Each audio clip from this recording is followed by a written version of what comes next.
Morning to Cohort B. I hope you're having a good morning so far. I'm sorry I can't be with you this morning. I'm absent today, but I know you're going to do some awesome work on your own, and Mr. Johnson is there to help you if you need anything. We are starting some creative writing to go along with our short story unit as we look at the literary elements and parts of a short story. You're going to get to do some creative writing on your own. And I first want to emphasize what you do today is an activity. You're not meant to create a polished writing piece, and you can have a little fun with it as you go. You'll get full credit as long as you follow the activity and produce something. Later in the unit, once you have a lot of different creative writing activities to pull from, you'll pick one to actually finish. So you may actually never finish this one, and that's totally okay. You certainly won't finish it in the time that you have today, unless you do, which is also fine. So you're going to go into Schoology, open our ELA course. You're going to go into our short story folder and go into creative writing.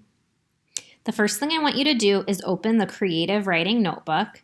You can kind of click around and see what's there. It's pretty simple. It has a cover. Sorry, this is opening pretty slowly. And then it has space for you to do different creative writing activities on different days. So today we are going to do, you can put today's date, which is 1/8/21. And the prompt, you can just write Harris Burdick photos or images. They're not really photos.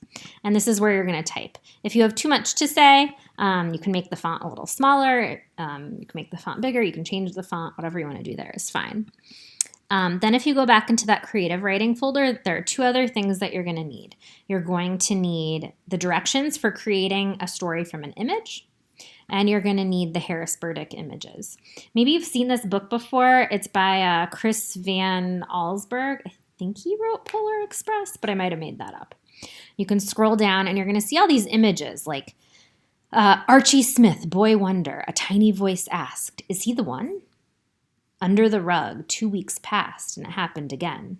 And you can keep scrolling, but basically, I don't want to make you dizzy. I won't keep scrolling, but you're going to pick one of these to create a story from. And the directions are here. It says prompt, write your version of the story using one of the images. So select an image and you can ask yourself all these questions. What details do I notice? Who are the characters in the picture? Who are the characters not in the picture? What does the title mean? What does the provided text mean? That little text underneath the title. What is happening in the picture? Like, what's the action and what's the mood, the overall feeling? Does it feel funny, scary, exciting, mysterious? If this image is a snapshot of a moment in a story, what might be happening? And so you're going to go to your creative writing notebook and you're going to write for the whole time, for about at least 25 minutes of writing. So you can take some time to brainstorm, and we are asking that you try to incorporate some sensory language. There is a resource in here about that, and that you might incorporate some dialogue, and there's a resource here for writing dialogue. If you want to think a little bit about structuring the plot, I also put in a resource for that. But again, you should have some fun with it. So by the end of today, I should be able to go in, look at slide 2 of your creative writing notebook, and see that you did something with one of those images. I also showed the other classes, if you want, you could take a screenshot of the image that you want to use and put it, you could put it up here in the corner, you could put it on the side here of your slide, and that way you don't have to switch back and forth between two tabs. If you're on a Mac, you can do Command-Shift-4 to select to do a screenshot, and if you're on a Chromebook, I believe it's Control-F5, but if that's wrong, you can just do a quick Google search. How do you do a screenshot on a Chromebook? You certainly don't need to do the screenshot thing, but I think some kids liked having the image right there in their creative writing notebook.